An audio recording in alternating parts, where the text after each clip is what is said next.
HTV Kannada news ನಾನು ಹರ್ಷಿತಾ ಯಡೂರು. ಹಾಸನ ಲೋಕಸಭಾ ಚುನಾವಣೆಯಲ್ಲಿ ಅಕ್ರಮ ಹಣ ಹಂಚಿಕೆ ಆರೋಪಕ್ಕೆ ಇದೀಗ ಹೊಸ ತಿರುವು ಸಿಕ್ಕಿದೆ.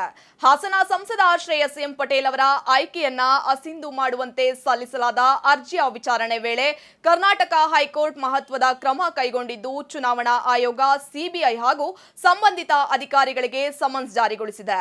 ಇದೇ ಪ್ರಕರಣದಲ್ಲಿ ಪ್ರಸಾರವಾದ ವಿಡಿಯೋ ಮತ್ತು ಆಡಿಯೋ ಸಾಕ್ಷ್ಯಗಳನ್ನು ನ್ಯಾಯಾಲಯಕ್ಕೆ ಸಲ್ಲಿಸುವಂತೆ ಮಾಧ್ಯಮ ಸಂಸ್ಥೆಗೂ ನೋಟಿಸ್ ನೀಡಲಾಗಿದೆ.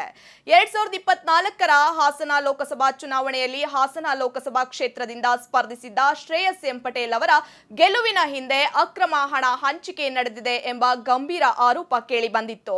ಈ ಕುರಿತು ಜಿ ದೇವರಾಜೇಗೌಡರು ವಕೀಲರು ಕೇಂದ್ರ ಚುನಾವಣಾ ಆಯೋಗ ಹಾಗೂ ಸಿಬಿಐಗೆ ದೂರನ್ನ ಸಲ್ಲಿಸಿದ್ದರು. ದೂರಿನ ಪ್ರಕಾರ ಅರಸೀಕೆರೆಯ ಶಾಸಕ ಕೆಎಂ ಶಿವಲಿಂಗೇಗೌಡ ಅವರು ಮತದಾರರಿಗೆ ತಲಾ 500 ರೂಪಾಯಿ ಹಂಚಲು ಸುಮಾರು 50 ಕೋಟಿ ರೂಪಾಯಿ ವೆಚ್ಚ ಮಾಡಲಾಗಿದೆ.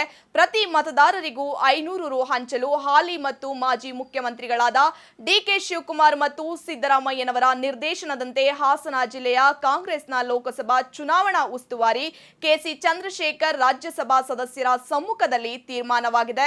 ಅದರಂತೆ ಪ್ರತಿಯೊಬ್ಬ ಮತದಾರರಿಗೆ 500 ರುಗಳಂತೆ ಕೊಡಬೇಕು. ಆದರೆ ಪ್ರತಿ ಮನೆಗೆ 1000 ರುನಂತೆ ನೀಡಿದರೆ ಸರಿಯಾಗುವುದಿಲ್ಲ ಎಂಬ ಶಿವಲಿಂಗೇಗೌಡರ ಆಡಿಯೋ ಬಿಡುಗಡೆ ಆದ ಬಗ್ಗೆ ಆರೋಪ ಮಾಡಲಾಗಿತ್ತು.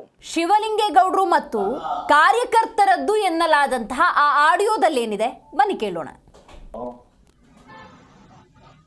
ಅದೇ ಆ ಮಾತಿನಂತೆ ತೀರ್ಮಾನ ಆಯ್ತು. 500 ಹಂಚೋದು, ಗೋಪಾಲ ಸ್ವಾಮಿ 1 ಕೋಟಿ ಕೊಡೋದು, ಇನ್ನ ನಾವು 5 ಕೋಟಿ, ಅವ್ರು ಶ್ರೇಯಸ್ 5 ಕೋಟಿ ಕೊಡೋದು, ನಾನು 1 ಕೋಟಿ ಕೊಡೋದು ಅಂತ. ಈಗ ನಾನು 1 ಕೋಟಿ ಕಳಿಸ್ತೀನಿ, ಯಾರನ್ನಾರು ಕಳಿಸಿ ನಾನು ಕಳಿಸ್ತೀನಿ.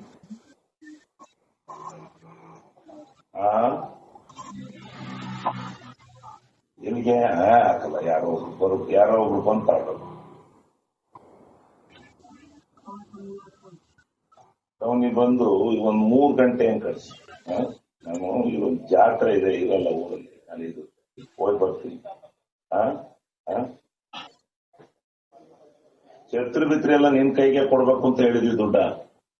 ಏನಾರ ಆದ್ರೆ ಇವ್ ಯಾವನ್ಗಳು ಮಕ್ಕಳು ಓಡಿಸ್ತಾರ ಅವರು. CM, DCM, ಚಂದ್ರಶೇಖರ್ 3 ಜನ ತೀರ್ಮಾನ ಮಾಡಿದ್ರು.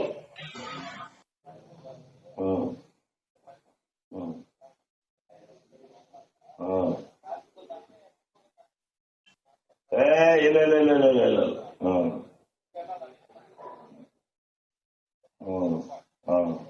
570% ಕೊಡಿ. ಅವ್ರ ಕಡೆಗೆ ಏನ್ ಬಾಲಕೃಷ್ಣ ಮನೆಗೂ ಕೊಡು.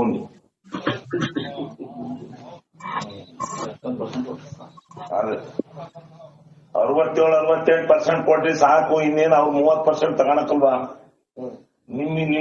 ನಿಮ್ಮ ಕ್ಷೇತ್ರದಲ್ಲಿ ಇಂತರ ಮನೆ ಇಂತರ ಹೋಗ್ತವೆ ಅಂತ ಗೊತ್ತಾಗುತ್ತೆ. ನೋಡಿ ಕೆಲವರು ಯಾವ ಊರು ಬಿಟ್ಟು ಎಲ್ಲ ಕುತ್ಕೊಂಡು ಹಂಚುಂದ್ರಿ. ಹಾಸನ ಜಿಲ್ಲೆಯ ವಿವಿಧ ತಾಲೂಕುಗಳಲ್ಲಿ ಹಾಗೂ ಕಡೂರಿನಲ್ಲಿ ಹಣ ಹಂಚಿಕೆ ನಡೆದಿದೆ ಎಂಬುದು ದೂರಿನಲ್ಲಿ ಉಲ್ಲೇಖಿಸಲಾಗಿದೆ. ಇದೇ ಆರೋಪಕ್ಕೆ ಸಂಬಂಧಿಸಿದಂತೆ ಶಿವಲಿಂಗೇಗೌಡರು ಹಾಗೂ ಕೆಲ ಕಾರ್ಯಕರ್ತರ ನಡುವಿನ ಮಾತುಕತೆಯ ಆಡಿಯೋ ವೈರಲ್ ಆಗಿದ್ದು ಪ್ರಕರಣಕ್ಕೆ ಮತ್ತಷ್ಟು ತೂಕ ನೀಡಿತ್ತು. ಹಾಗೂ ಹಣ ಹಂಚಿಕೆ ಮಾಡಿರುವವರ ಪಟ್ಟಿಯಲ್ಲಿ ಮಾಜಿ ಸಚಿವ ಬಿ ಶಿವರಾಮ್ ಅವರ ಆಪ್ತ ಸಹಾಯಕರಾದ ಸೋಮಶೇಖರ್ ಅವರೊಂದಿಗೆ ಮಾತನಾಡಿ ಅವರು ಹಣ ಹಂಚಿರುವ ಬಗ್ಗೆ ಮಾತನಾಡಿರುವ ಆಡಿಯೋ ಕೂಡ ನೀಡಲಾಗಿತ್ತು. ಅದೇ ಒಟ್ಟಿಗೆ ಒಂದು ನೀನು MP ಟೈಮಲ್ಲಿ ಇರ್ಲಿಲ್ವಾ ಅಲ್ವಾ? ಅಲ್ಲಿದ್ಯಾ ಶಿವರಾಮ್ ಅವ್ರ ಕತೆ? ನೀನು ನಮಗ ಕಾಯ್ಗೆ, ನೀನು ಮೊದ್ಲೇ ಕಾಯ್ಗೆ ನೀನು. ಅಲ್ಲ ಅಲ್ಲೇ ಆಚಲಿದ್ಯಾ? ಆಗ MP ಎಲೆಕ್ಷನ್ ಓಡಾಡಕ್ಕೆ ಇರ್ಲಿಲ್ಲ ಬೇಲೂರಲ್ಲಿ.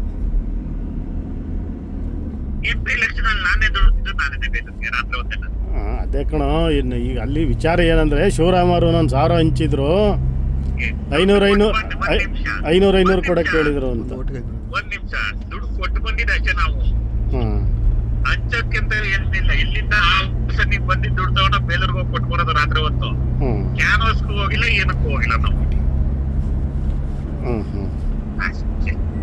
ಎಷ್ಟೊಂದು 5 ಕೋಟಿ ಕೊಟ್ಟಿದ್ರ ಪಾರ್ಟಿಯಿಂದ? ಅದ್ ಗೊತ್ತಿಲ್ಲ. ನನಗೆ ಒಂದ್ ದಿವಸ ಮಾತ್ರ 6 ಕೋಟಿ ಬಂತು. ಆಮೇಲೆ ಚಿಲ್ಲರೆ ತಗೊಂಡು ಹೋಗಿ ಅಲ್ಲೇ ಕೊಡಿ ಕೊಡೋರು ಅದು ತಗೊಂಡು ಒಂದ್ ದಿವಸ ಮಾತ್ರ 6 ಕೋಟಿ ಬಂತು. 6 ಕೋಟಿ ತಗೊಂಡು ಹಾಕಿ ಕೊಟ್ಟು 6 ಬ್ಯಾಗ್ ಬಂದಿದ್ದು 6 ಬ್ಯಾಗ್ ತಗೊಂಡು ಕೊಟ್ಟು ಬಂದೆ. ಅದು ಒಂದೇ ದಿವಸ. ಸರಿ.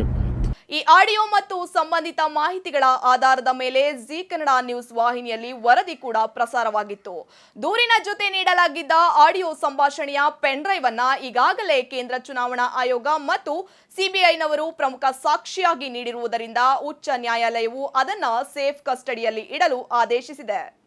ಈಗ ಪ್ರಕರಣದ ವಿಚಾರಣೆ ನಡೆಸಿದ ಕರ್ನಾಟಕದ ಹೈಕೋರ್ಟ್ ಚುನಾವಣಾ ಆಯೋಗ ಹಾಗೂ ಸಿಬಿಐ ಐಪಿಎಸ್ ಅಧಿಕಾರಿಗಳಿಗೆ ವಿನಾಯಕ ವರ್ಮಾ ಅವರಿಗೆ ಸಮನ್ಸ್ ಜಾರಿಗೊಳಿಸಿ ವಿವರಣೆ ಪಡೆದುಕೊಂಡಿರುತ್ತದೆ. ಜೊತೆಗೆ ಈ ಪ್ರಕರಣಕ್ಕೆ ಸಂಬಂಧಿಸಿದಂತೆ ಪ್ರಸಾರವಾದ ವಿಡಿಯೋ ಪ್ರಮುಖ ಸಾಕ್ಷಿಯಾಗಿರುವ ಹಿನ್ನೆಲೆಯಲ್ಲಿ ಜಿ ಕನ್ನಡ ವ್ಯವಸ್ಥಾಪಕ ನಿರ್ದೇಶಕರಿಗೂ ತುರ್ತು ನೋಟಿಸ್ ನೀಡಲಾಗಿದೆ. ಪ್ರಸಾರವಾದ ವಿಡಿಯೋ ತುಣುಕುಗಳನ್ನ ನ್ಯಾಯಾಲಯಕ್ಕೆ ಹಾಜರುಪಡಿಸುವಂತೆ ಸೂಚನೆಯನ್ನ ನೀಡಲಾಗಿದ್ದು, ಮುಂದಿನ ಇದೇ ತಿಂಗಳ 8/7/2026 ವಿಚಾರಣೆಯ ವೇಳೆ ಈ ಸಾಕ್ಷ್ಯಾಧಾರಗಳ ಮೇಲೆ ನ್ಯಾಯಾಲಯ ಮಹತ್ವದ ನಿರ್ಧಾರ ಕೈಗೊಳ್ಳುವ ಸಾಧ್ಯತೆ ಇದೆ.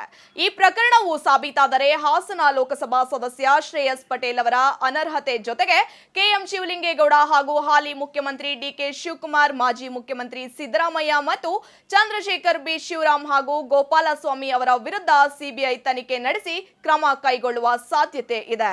ಒಟ್ಟಾರೆಯಾಗಿ ಹಾಸನ ಜಿಲ್ಲೆಯಲ್ಲಿ ವಕೀಲ ದೇವರಾಜೇಗೌಡರ ಕಾನೂನು ಹೋರಾಟದಲ್ಲಿ ಈಗಾಗಲೇ ಮಾಜಿ ಸಂಸದರಾದ ಪ್ರಜ್ವಲ್ ರೇವಣ್ಣ ಅನರ್ಹಗೊಂಡು ಶಿಕ್ಷೆ ಅನುಭವಿಸುತ್ತಿದ್ದು, ಈಗ ಈ ಘಟಾನುಘಟಿ ರಾಜಕಾರಣಿಗಳು ಕಾನೂನಿನ ಕುಣಿಕೆಯಲ್ಲಿ ಸಿಲುಕಿ ತಮ್ಮ ಸ್ಥಾನ ಕಳೆದುಕೊಳ್ಳುವ ಭೀತಿಯಲ್ಲಿರುವುದು ಕಂಡುಬರುತ್ತದೆ.